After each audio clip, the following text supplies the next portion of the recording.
ছাগলকাণ্ডে আলোচিত সাবেক রাজস্ব কর্মকর্তা মতিউর রহমান ও তার প্রথম স্ত্রী লায়লা কানিজ লাকি গ্রেপ্তারের খবরে স্বস্তি ফিরেছে নরসিংদীর রায়পুরায়।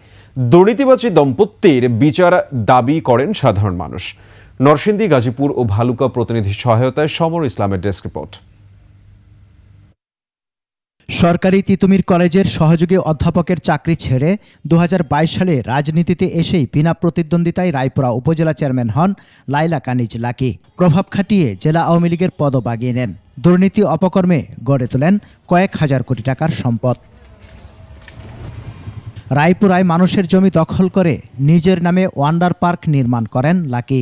সে সময় লাকির দাপটে সাধারণ মানুষ অন্যায়ের বিরুদ্ধে মুখ খুলতে সাহস পেত না। তাদের গ্রেফতারের খবরে স্বস্তি প্রকাশ করেন নরসিংদীর মানুষ। 50 জনের মতো মানুষ খুন করছে এবং রায়পুরাবাসীকে নির্যাতিত অপহৃত করে অপমান অপদস্থ করছে। বিশেষ করে আপনাদের সাংবাদিকরা একবার এই অকথ্য ভাষায় গালাগালি করছে। উনি অবৈধভাবে অনেক মানুষের জায়গা নিয়ে উনি তাদেরকে টাকা না দিয়ে পার্ক গঠন করছে এবং এই পার্কে অসামাজিক কাজ হইতো।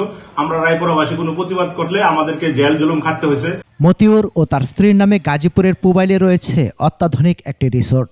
আপন ভবন নামের ওই রিসোর্টে স্থানীয়দের কাজ করার কোনো সুযোগ ছিল না।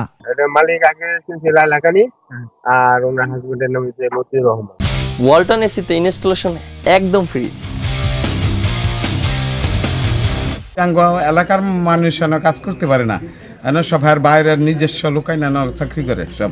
ময়মনসিংহের ভালুকাতেও রয়েছে এই দম্পতির হাজার কোটি টাকার শত বিঘা জমি। রয়েছে গ্লোবাল শুজ নামে একটি জুতার কারখানা। ভালুকায় কিভাবে করলো, কেন স্থানীয় প্রশাসন তখন নজরদারিতে আনলেন না, এটাই আমার জিজ্ঞাসা। এদের দৃষ্টান্তমূলক শাস্তি চাই এই দুর্নীতিবাজদের। ফ্যাসিস্টের দোসর লাকি ও তার দুর্নীতিবাজ স্বামী মতিউরের দৃষ্টান্তমূলক শাস্তি চান সাধারণ মানুষ।